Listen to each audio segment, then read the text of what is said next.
There are several ways to challenge the way you talk to yourself in order to have more positive self-talk. First of all, for each negative thought you have, immediately think its opposite, more positive one. I'll give you an example. I live far away from the city, so I drive long distances, and I think often in my mind that I'm a poor driver, and therefore I am going to have a car accident and be bloody and hurt, and my car's going to be totaled.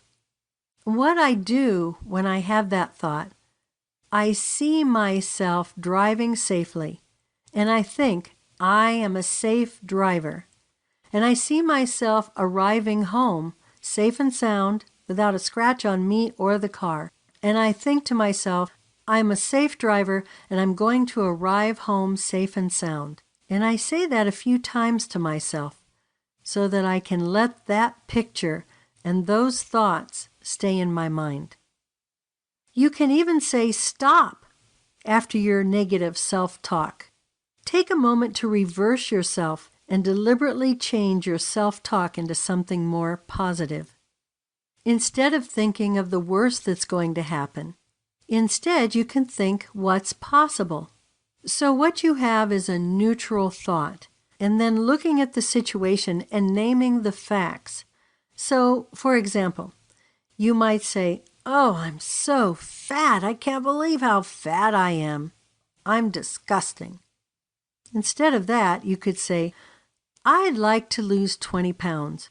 I know how to do it.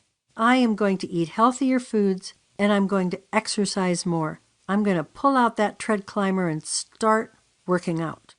And I'm going to make a plan on how to do it." So these facts, when you start thinking about the facts and how you're going to plan how to do something differently, you have more choices and you can go in a different direction. You can challenge your version of what happened. For example, let's say you completed a report for your boss, and your boss took it to her meeting. Unfortunately, you left out a little bit of the report. There was a paragraph that was an important paragraph that didn't get included. Your boss comes back from the meeting and tells you about it. What you can do, instead of saying, "I'm so stupid, I left that paragraph out," instead of that, you can say, "Well, she didn't seem all that upset. She said she filled him in about that paragraph, so I think it went all right. I have to make sure I look over any report in the future to make sure I have every single part in there that she needs." Another thing you can do is change the wording a little bit. So instead of saying, "I'm such a bad cook, I'll never learn how to cook well," change it a little bit and say, "I'm having a thought that my cooking is not the best." You're kind of distancing yourself from it. You're not a bad cook. It's that you're having a thought that your cooking isn't as good as it could be. Here's another example. "I am such a stupid person." Change that to, "Oh my goodness, did I feel stupid when I did that?" It doesn't seem like a big difference, but really, instead of saying who you are in a negative way, it's describing your feelings, and that can make all the difference in the world. Here's another trick. Ask, "What would my best friend say?" And also, "What would I say as my best friend to me or to another person?" So let's say you made a mistake at work. You made a mistake on that report.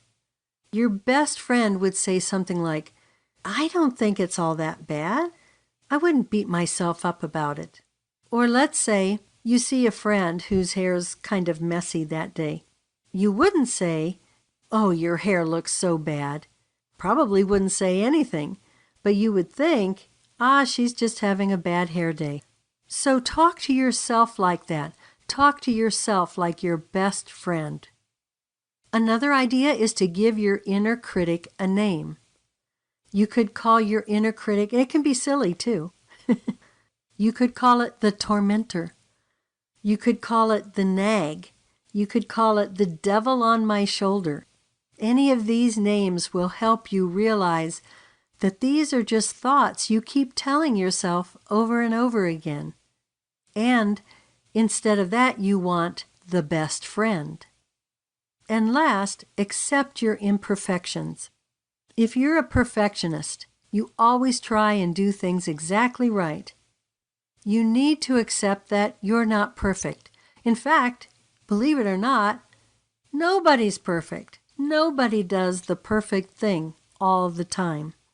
When people have interviewed CEOs and famous athletes, none of them say, "I achieved this because I'm perfect." They all say, "My success is because I was willing to mess up and make improvements and move on." And that's what you should do. What you need to understand is that negative self-talk are only thoughts that reflect your feelings about yourself. They're not the actual truth. So you need to change these thoughts into positive ones that will make you feel good about yourself and make you see yourself in a positive light.